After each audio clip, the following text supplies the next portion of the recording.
gave to me, the biggest lesson it gave to me is that you can never predict what people are going to like. Because, I'll tell you why I say that, because in many ways, Fear of a Blank Planet was one of the least commercial albums we've ever made.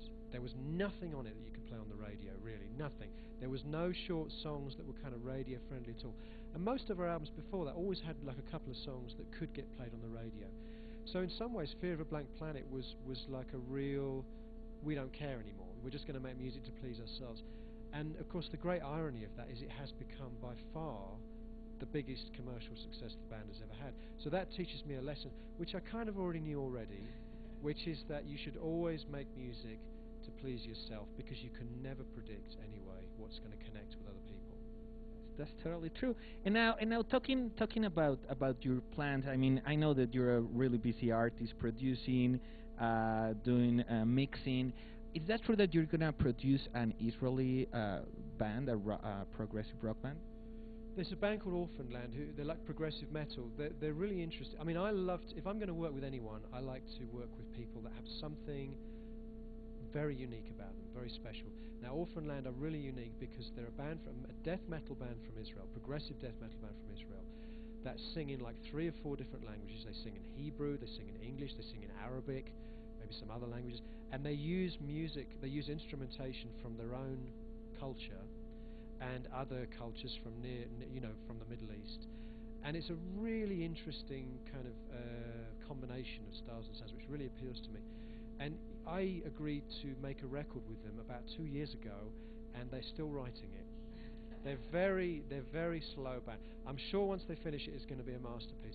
So I hope when they do get to the stage where they're ready to record it, I will be available, but I can't promise. I've told them this. But for example, with that example, how was the story? Did they get in touch with you, or did you hear the songs and you get interested in the band? Well, I kind of have a little bit of a history with Israel. I lived in Israel for a while as well, and I've worked with another Israeli artist.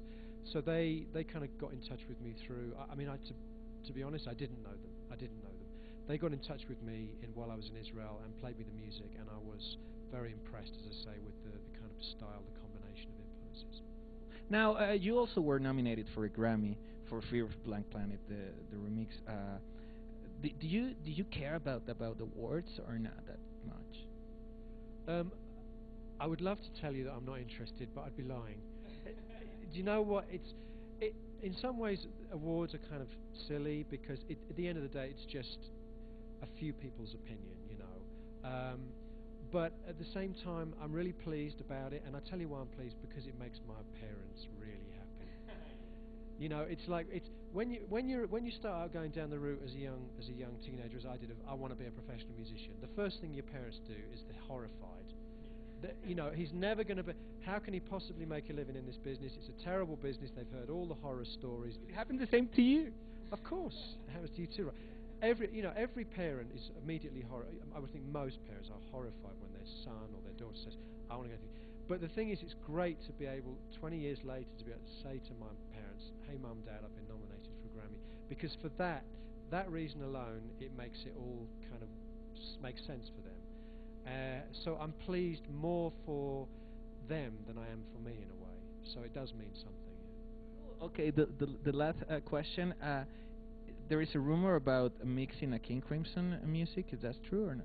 It is true. I'm currently remixing the whole King Crimson catalogue into surround sound. One of the really great things about the Blank Planet getting nominated for the surround mix is that I'm getting a lot of offers now to remix stuff into 5.1 sound, and I grew up on King Crimson. I was a huge fan, so for me it's like a real privilege and an honour to be able to go in and load up those master tapes and hear how they put those records together, So yes, I've done 3 albums so far. I have about 10 to do in total, so there's still a lot of work to do, and I think they're going to start releasing those albums next year as a new stereo master and my new mix, the surround mix, together. Then I know that you're also going to release with the Insurgentes album a documentary. How was your experience with the Doll Island in Xochimilco? Amazing. I mean, that place is just a movie set, sitting there. Totally. And you know what's just so amazing, and this is what I tell everyone about Mexico, is that it's amazing that it hasn't, as far as I know, it has never been used in a movie or a video. You know, you think all the death metal bands all over the world will give their right arm to shoot a video in that place. And I can't believe I've never seen a video or a movie that's been shot in that location. Not just that location, other I mean, Xochimilco itself is so cinematic and so picturesque. I know there's been some Mexican movies shot there, but still, it's relatively unfamiliar, and certainly it's almost completely unknown to people outside Mexico. So for us, it was a gift. You know, it's just like a gift from heaven that these locations in Mexico just make our movie look so good. Thank you very much. Congratulations, because Insurgentes is a great album, and congratulations because everything you do is with great quality. So thank you very much for having me. Ya lo vieron, hermanos, un grande entre los grandes. Consigan el material discográfico de Insurgentes y también estén pendientes de lo nuevo de Porcupine Tree próximamente. Vamos a continuar con más de Steven Wilson, el grande entre los grandes. Estamos aquí en Soundcheck, no le cambies.